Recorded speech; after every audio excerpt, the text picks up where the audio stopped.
Hey guys, it's John here coming to you with yet another Disney story review. Here I have for you today Disney Store Princess figurines. What you see here is actually 3 separate products, so let's jump right in and have a close look at our favourite Disney princesses. So here we have our 12 princesses and 1 queen in order of appearance right out of their clamshell packaging, which I thought looked pretty cool, but unless you're extremely careful when removing these figures out of their box, unfortunately it has to be destroyed to set them free. Like I said before, these figures come in 3 different sets. First is a princess set, which includes Snow White, Ariel, Jasmine, Tiana, and of course Merida. We also got Cinderella in her mother's pink ball gown, as well as Aurora in her blue dress, though from the time of purchase to the time of recording this video, those 2 figures have gone to a new home. Moving on to our second princess set, which includes Cinderella, Aurora, Belle, Pocahontas, Mulan, and of course Rapunzel. We also got an Ariel in her pink dress, who also hitched a ride along with Cindy and Aurora from the previous set. Lastly is our Frozen figure set, which includes Anna and of course Elsa. Kristoff, Hans, Sven, and Olaf were also included in this set, though they are as well absent since my end goal was just to get 1 figure of each Disney princess and queen of course. No need to worry though, cause those figures left out of this video have gone to good owners. But now, starting off with our first ever Disney princess, Snow White. Sculpting wise, I especially love the way they positioned her hands, looking very light and dainty while holding up her dress of course, like she does many times in her original movie. Speaking about her dress, I especially love the movement that it looks like it has. I think that looks fantastic. And that continues on to the back with her cape as well, which I am so glad they included, since most of the time in her merchandise they do leave it out, which is really unfortunate since I do think it's such an iconic piece to her overall outfit.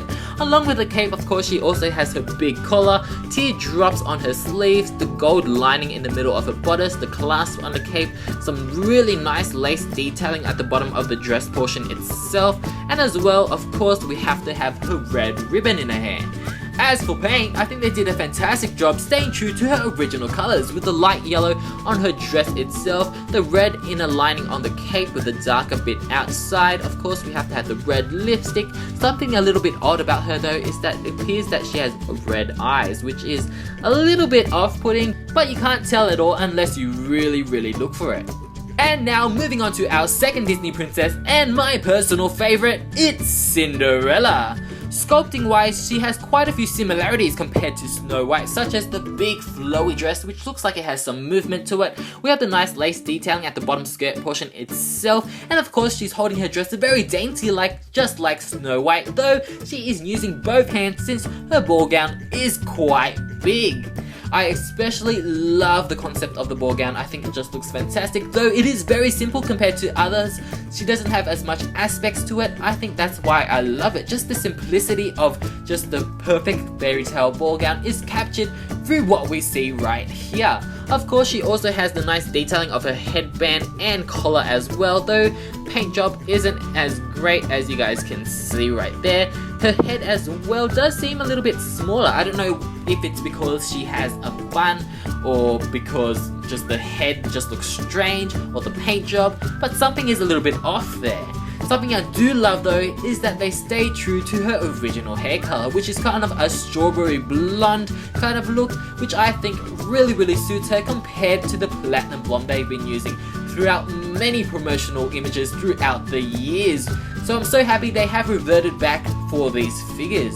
Something that they haven't done so well though is the color of her dress. As you guys can see, it's still blue. Unfortunately, it's not the original kind of grey silvery color she originally had, though I do understand why they did it. It's iconic to her with the new kind of future. The new kids know her as the blue dress princess, though I do want to see one day Disney Store go back to her original dress color. Next to the spotlight is of course Aurora. Just like the former two, sculpting wise she as well is wearing just a big flowy dress with some nice lace added detail at the bottom. I just can't get over how much I love how the dress looks and flows, how she's holding it in her hand. Her hair is also spectacular. They captured kind of the ringlets at the bottom that she has, but just the waviness at the center and the top. I think that just looks amazing. She even has her little curl at the bang part, which looks awesome. And of course she is the first princess to be wearing a crown, which they also included, though it's not as detailed as I would wish, though I am glad it's there. As for paint, she is in her pink dress. I personally prefer her blue dress. I wonder which one do you guys like, the pink dress or the blue dress? I like the blue dress since she was mostly in it in the movie, though I do understand why they have it in the pink dress since Cinderella has taken the crown of the blue dress, I guess. Though she does look very, very pretty. Her face can look a little bit prettier. I think the eyes are a little bit off, but of course Aurora is one of the prettiest. I also love her hair color. I think they did a fantastic job capturing the right color as well. Just like Cinderella, her movie hair color is kind of a little bit different to how it was promoted. It's kind of more of a dirty blonde rather than the bright blonde that they love to have her in. Next is our fourth Disney princess, Ariel. And as you guys can see, she looks fantastic. Sculpting wise, I think they did a really good job capturing the mermaid kind of look. We had her tail going down to the side.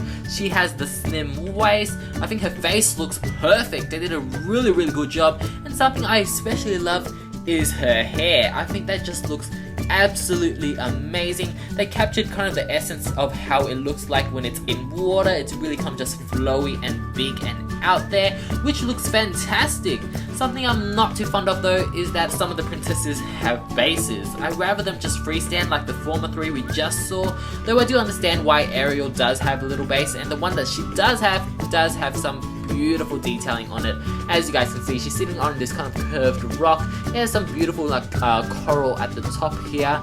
Nice detailing on the rock part itself, and I guess this yellow part is the sand. Overall, it does look good, though I'd rather her just freestanding like the others. Paint wise, I think they did a fantastic job. They captured all the correct colors. Her face looks nice and clean. It looks like her as well. They gave her the big doughy eyes. She's looking to the side in Disney store tradition, which I really think they should stick with. It really gives the characters a lot more life and personality, which I absolutely love. Next to the stage is of course Belle, and I have to say, sculpting wise, she is one of the best. Even though she does have a lot of similarities to the former princesses, such as the big puffy dress, holding it up with one hand, and the lace just peeking through, her dress itself has a little bit of an X factor to it, and that of course is those ruffles going down each column of the dress itself. I think it just looks so fancy and elegant, and that goes all the way around. It adds a really nice diversity to the dresses we've seen so far. And of course she has that sash going all the way around as well, looking very, very beautiful. The top of the dress is pretty simple, so there's not much to say about that.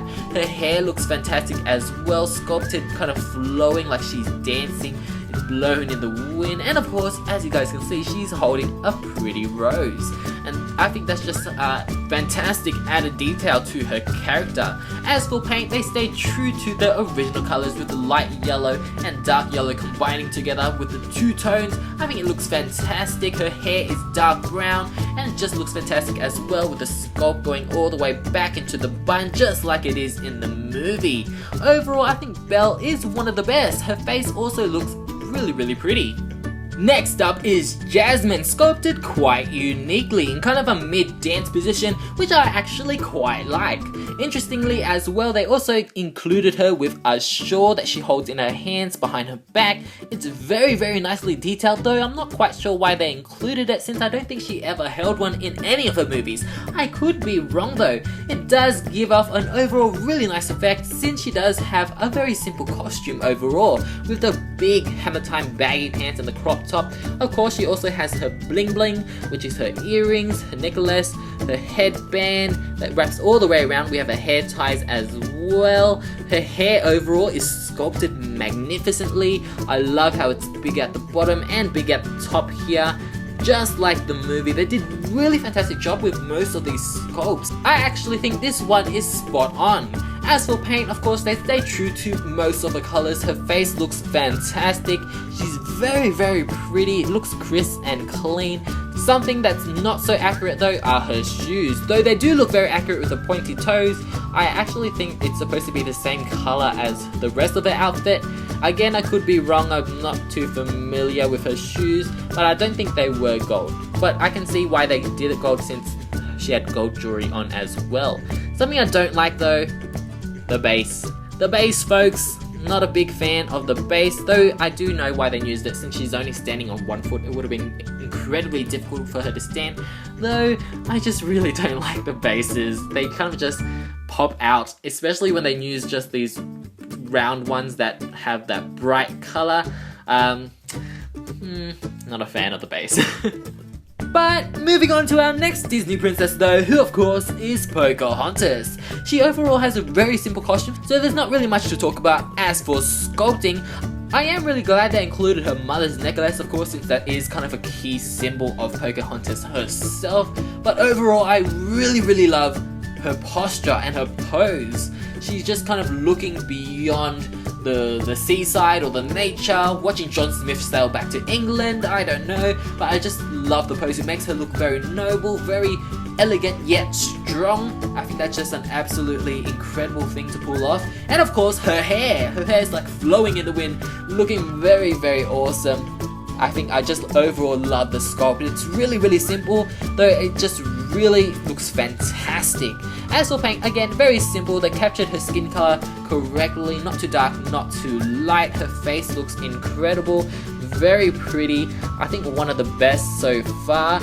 Of course, she also has her tattoo. I think it's a tattoo, or was it just paint that they put on themselves? I'm guessing it's a tattoo. Well, of course she has that on her arm as well. Unfortunately, base. All about that base. Someone who doesn't have a base though is of course Mulan, who is sculpted beautifully in her traditional Chinese gown. As you guys can see with the long sleeves with that purple shawl, the dress kind of has a little bit of a train at the back as well, which is pretty cool, and that of course helps her stand perfectly as well. Her hair is in her top bun, which is kind of a loose bun, as you guys can see by those little extra bits at the bottom. And as you guys can see here, she's holding her fan that she used to save China, and of course cheat on her test. Paint wise though, she looks fantastic as well. Her eyes are a little bit off. I think one is looking a little bit bigger than the others, though at least she looks Asian. That's the main thing. I think she looks fantastic. She's one of my favorite Disney princesses as well, and I'm so glad they gave her kind of this very elegant, poised posture and look. Moving on to our next Disney princess, who is Tiana. Looking very fantastic in her lily pad wedding dress. As you guys can see, it's sculpted to perfection. You can see each individual leaf on her dress, which is fantastic. I also love the intricate detail on this part itself with the flower and the vines going down the side. I think that looks amazing. I'm not too sure about her pose though. I'm not too sure what she's doing, if she's asking you for a cup of tea or a hand to dance. It kind of looks like she needs a Naveen to like stand here, so it kind of looks like they're interacting together. But by herself, it's kind of just like, well, I don't know why her hand's out like that. But still fancy nonetheless. Paint wise, I absolutely love her paint job. She is one of the only princesses who has kind of this metallic pearlescent sheen on her dress itself, as you guys can see on the green part. I think that really gives a nice effect to the overall dress. Her face also looks very friendly and nice, just like Tiana is in the movie, though her necklace is very different. I don't think she wears that in her lily pad dress. I think that's actually for her blue dress. I'm not too sure why they included that on this figure. Moving on to our CGI princesses, starting off with Rapunzel, who is running through the grass looking very whimsical, like with her hands in the air. Sculpting wise, I think they did a pretty good job. Her dress kind of looks like it's flowing along with her hair, as you guys can see. It's a little bit shorter than it is in real life though. I totally understand why they couldn't sculpt like a meter long hair for a little figure. Though she does have those little sleeves that are awesome as well. They don't really include that on some of her merchandise, so I'm glad it's on this figure. Her face looks pretty accurate as well. She does have a little base though. I am fine with the bases that do have a little extra detail on them, like the flowers and the grass, rather than just the plain circle with the bright color. Her dress does look a little bit simplified. I think she has a little bit more detail down here, though what they do have looks fantastic. The colors are a little bit off. I think it's a little bit of a darker purple here than it is in the movie. And that point as well also goes to her hair color, which looks actually a little bit darker than it does in the movie, though it does have a little bit of a metallic pearlescent sheen to it, which is a really nice added touch, which gives off the magical hair kind of effect. Moving on to our Pixar princess, who of course is Merida. Sculpting wise, she looks incredible, from her messy curly hair that's blown in the wind to the dress flowing out a little bit as well, to her inclusion of her bow, arrow and quiver at the back. I think that added really nice detail to her. She looks fantastic. Her face also looks fantastic, giving us a little bit of a knowing smirk. Paint wise, again, fantastic. I especially love the added detail with the metallic gold that trims her dress and her belt. That just looks really fantastic and really pops. She has a little bit of a base as well, though it is sculpted to have like little grass on that, which I am totally fine with. I overall really love her pose. It's not too feminine, though it isn't too masculine. Continuing on to our last Disney princess, and that of course is Anna, all geared up in her snow gear. And as you guys can see, she's not really posed in a very extravagant kind of way like the other princesses, with her dress flowing in the wind and her cape blown to the side or anything. She's just very simply holding one arm with the other, looking to the side, and that's pretty nice actually. It's a nice difference compared to the others. I do kind of like the more extravagant big dress kind of flowing in the wind kind of look, though it's a nice change with Anna here. I think her main standout is her paint job. As you guys can see, she has the frozen Nordic designs all over her dress, very accurate to the movie, even on her bodice. She has that nice detailing all the way around her cape as well. She also has one up here, which I'm not sure if that's a kind of a QC issue or if it's supposed to be there. It's not on the other side, but it looks fantastic nonetheless, even though it was a mistake. I'm a little bit disappointed in her face though. She doesn't have those big dolly eyes. She kind of has more kind of Asian eyes, which is kind of weird, though she does still look very pretty. And along with Anna, we of course also had to get her older sister, Queen Elsa, who is in her iconic pose holding up a snowflake showing off her icy powers. Sculpting wise, there's nothing really too dynamic about her. She's kind of just calmly showing off her powers. Her dress isn't flowing in the wind, her cape's not blown back, just very simple and classy. Something I really do love about her sculpt though is her hair. I think the braid looks fantastic and the wind-blown hair at the front looks awesome as well. Even the back of her head looks fantastic. It looks like it's supposed to look, and I think that looks incredible. As for paint, it's very simple, though she does have a little bit of an extra little Disney-fied effect, and that of course is glitter. They added glitter to her dress to kind of simulate the shininess of snow and ice, which I think is really nice, and the glitter doesn't come off at all. It's glued on there. It looks fantastic. She overall is very simple, though I really do love this classy look. Height-wise, all 12 princesses and of course Queen Elsa stand in between 3.5 to 4 inches.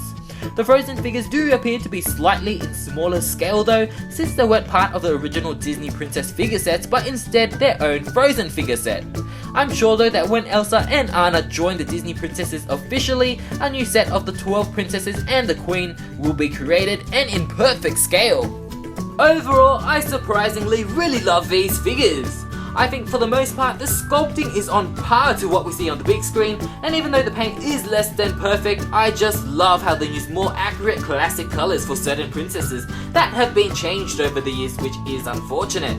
I definitely think it would be amazing if Disney created articulated princess figures, but I guess that's for another day hopefully. I'm crossing my fingers. These figures would be perfect for just simple play, display, or even decoration, whether it's for a Christmas tree to even a birthday cake. I highly recommend these figures for any Disney or princess enthusiasts in general, and until next time, I will see you guys soon. Bye.